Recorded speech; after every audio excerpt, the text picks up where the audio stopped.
Hi everyone, this is Megan Bunsell, your cancer expert, and I'm the owner and CEO of Cancer Peace University, where it is our goal to set you free from the fear of cancer. And in this video, I'm going to be talking about something that you have to do every day in a 24-hour period that can help you reduce your risk of developing cancer and support your body in many different manners.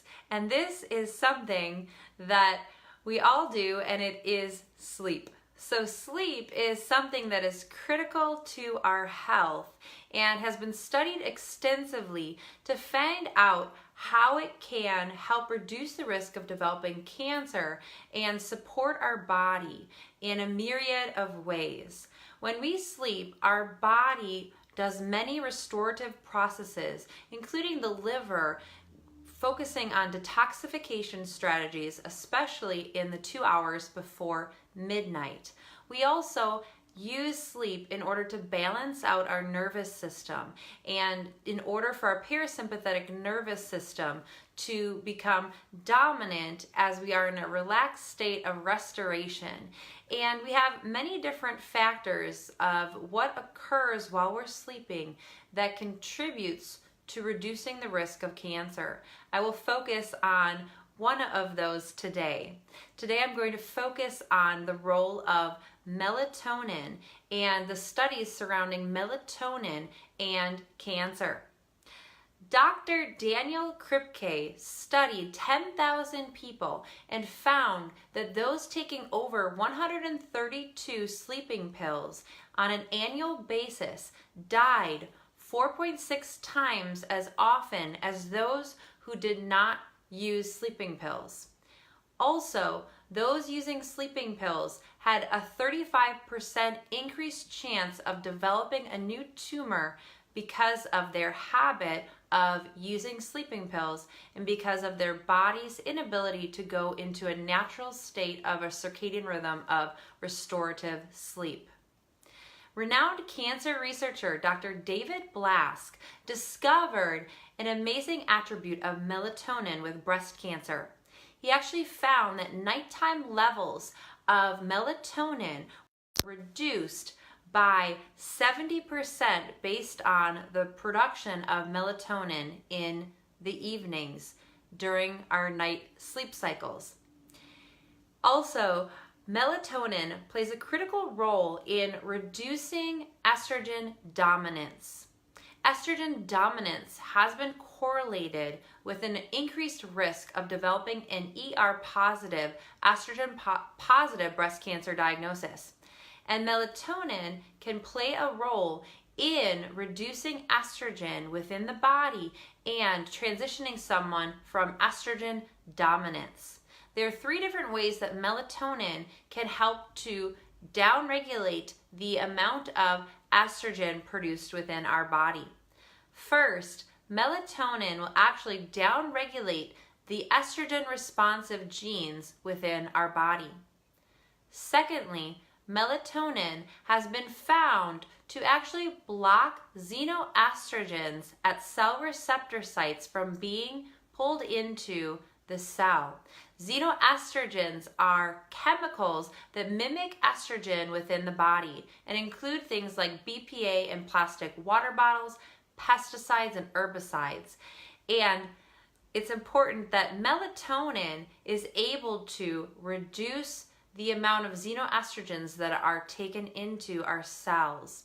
Also, melatonin will reduce estrogen within the body by inhibiting the estrogen produced in a specific part of breast cancer tissue, the breast epithelial cells. And breast epithelial cells are surrounded by BAF, breast adipose fibroblast. And breast adipose fibroblasts actually have been found to store excess estrogen that has been found to be a component to a diagnosis in women that are postmenopausal in a study done in Australia in 2012. Melatonin also helps to boost the immune system. When you're sleeping and you're in your circadian rhythms and restorative sleep cycles, this is when the body will produce higher amounts of natural killer cells. When we don't have enough sleep, we end up producing less natural killer cells and have less natural killer cells activity within the body. And this is our last line of defense against cancer cells. Also, it's important to note that melatonin is primarily produced in the pineal gland by the body converting serotonin into melatonin within the pineal gland, but some melatonin is also produced in the intestinal tract.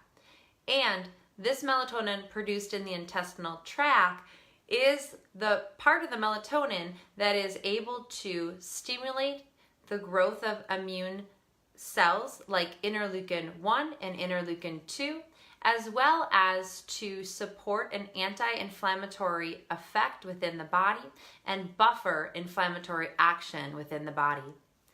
So if you have poor sleep, or if you're waking multiple times a night, if you have a lot of stress before going to bed at night, if you have night shift work, if you also are waking early in the morning and not having a full sleep cycle, or if you're a mother that is breastfeeding like I am and waking multiple times a night to nurse, you may have an interruption in your production of melatonin, and you may want to implement strategies to help support a normal sleep cycle.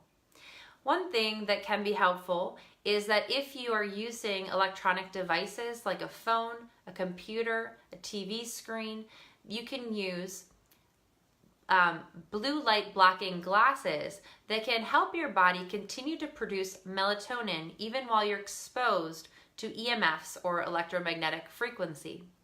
Also, you may want to implement a strategy of supporting the production of melatonin by supplementing L-tryptophan. L-tryptophan will increase your production of serotonin, which will influence the conversion of serotonin to melatonin. You also could implement CBD oil that can help with circadian rhythms. And you can support your HPA axis and support your adrenal glands with even an adaptogen or an adrenal glandular. But it's important to support your body when you are in periods of higher stress or periods where your body cannot have a normal sleep cycle or circadian rhythm. And it can be challenging on the body if you supplement melatonin for periods of time, because your body can become dependent on a supplemental form of melatonin and not produce its own melatonin. And so it can be more helpful to support the body in the precursors to the production of melatonin in order to ensure that you're not dependent on a melatonin supplement. Hopefully this information is helpful for you. If you are a holistic practitioner and you are wanting to become a Cancer Peace University instructor or learn more about Cancer Peace University, my next mini course is starting next week, April 30th, and I have 2 spots open for holistic practitioners who want to jump into my next mini course, which is a 6-week mini course answering the question, what is cancer, from 11 different angles. If you want to jump in, send me a personal message or email me at cancerpeaceuniversity@gmail.com. The next full course is starting in August of 2019. And if you message me, I'll send you a copy of my book, What is Cancer? And I look forward to hearing from you and sharing more about Cancer Peace University and helping you become a part of the movement to set people free from the fear of cancer.